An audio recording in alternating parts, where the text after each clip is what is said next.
we will start considering what exactly are these types of skill mismatches.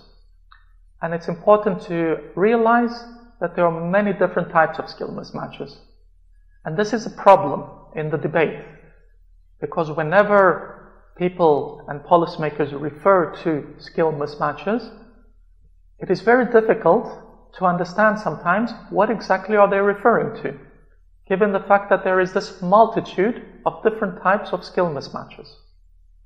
So, for example, typically we refer to skill mismatches which are applicable to the external labor market, or it is easier to consider these mismatches in terms of mismatches that occur during the recruitment or hiring process.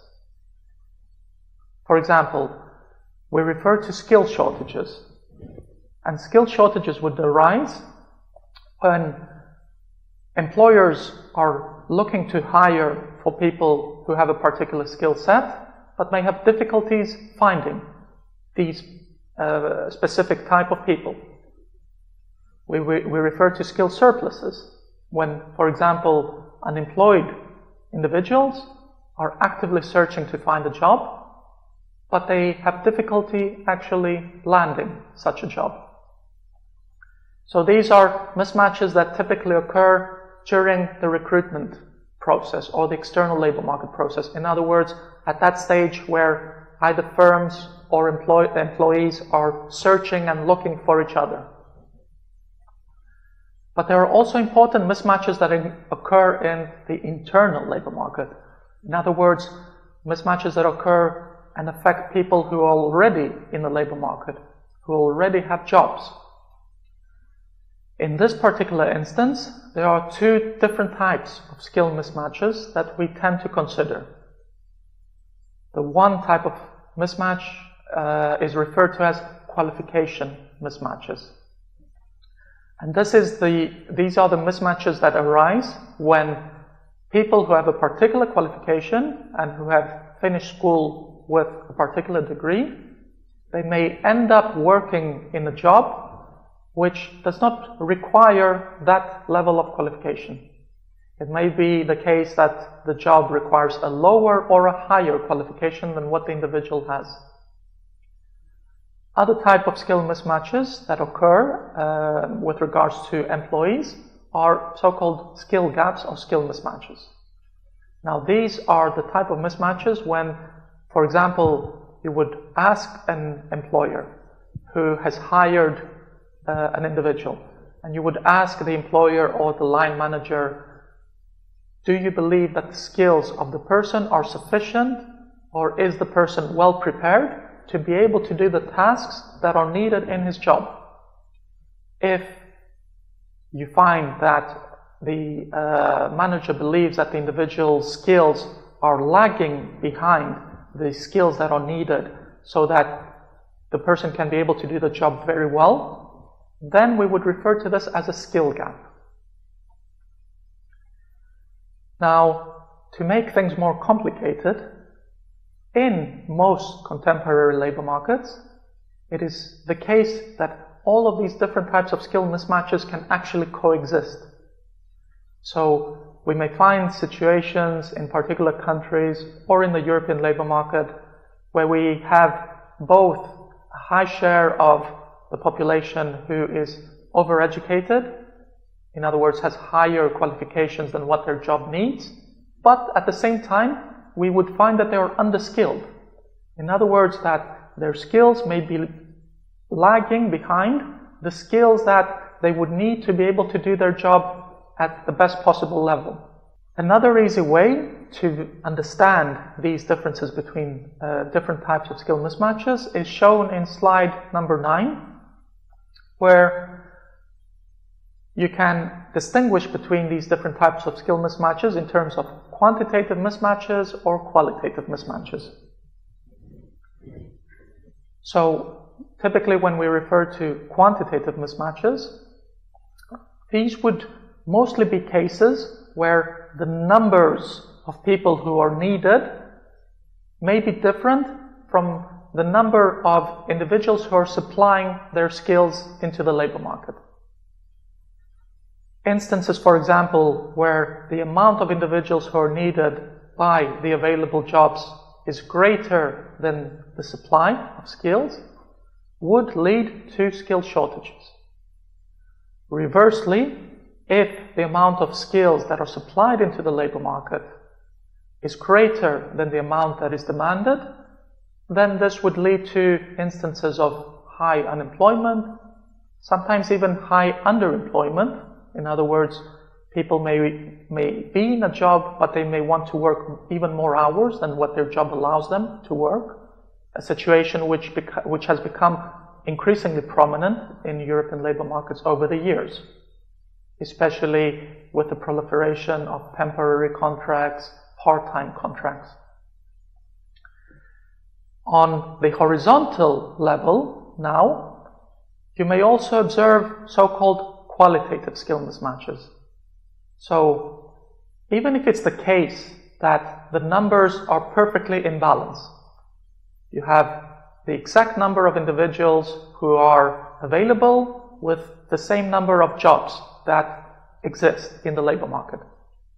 But this still doesn't mean that when individuals find a job, they are perfectly matched to their jobs.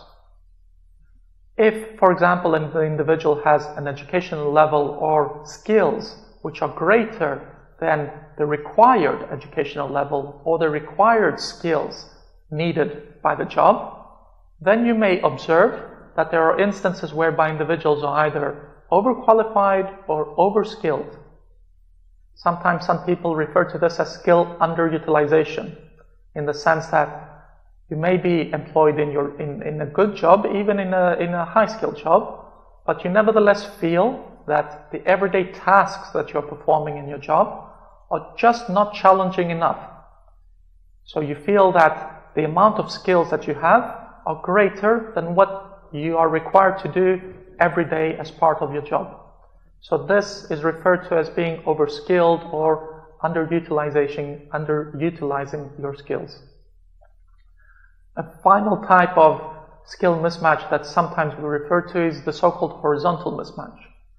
So this is the case where you may have studied a particular field, for example, economics, but then when you are searching for a job, you may end up finding a job in a completely different field, either because you cannot find a job in economics, or because you may have found a job in another industry, maybe even a higher paying industry. So you decided to work in a field which is different than the one that you studied. This is sometimes a problem, but we can also observe that many times individuals decide themselves to work in different type of jobs, even if it's in a different field, because it may give them better prospects for the future. An example of this is in particular prevalent with regards to engineering graduates, because we can see more than half of the percentage of engineering graduates who usually end up working in other type of industries.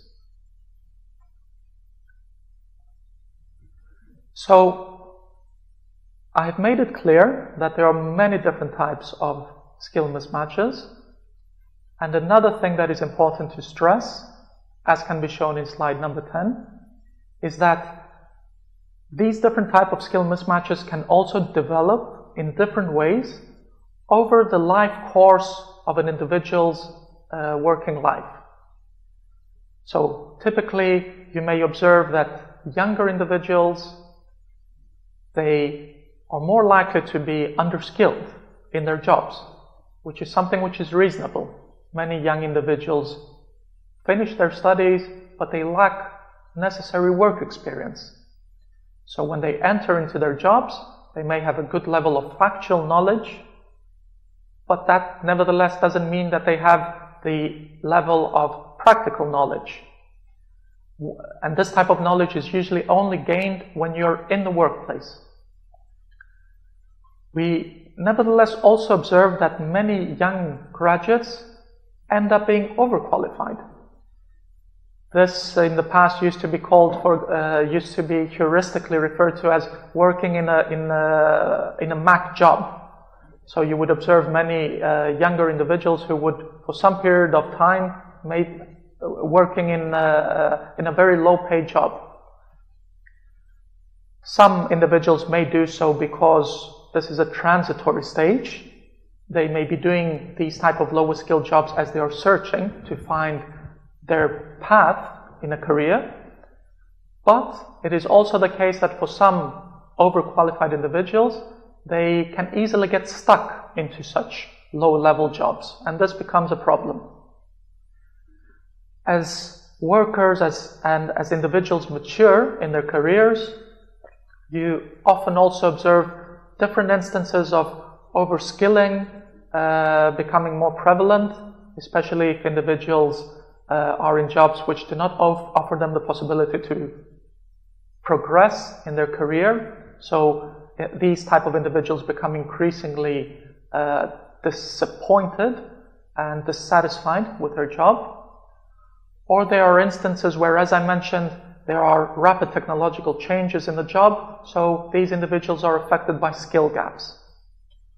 And as we move towards the latter part of individuals' working life, another type of skill mismatch that sometimes occurs is what is referred to as skills obsolescence. So for prime age and older age workers, it is also sometimes the case that the knowledge that they acquired in the past when they were studying, over the years, that type of knowledge becomes obsolete. And some of their skills atrophy. And this is referred to as the process of skills obsolescence. So you can see that many different types of skill mismatches can appear and disappear during the course of individuals' lives.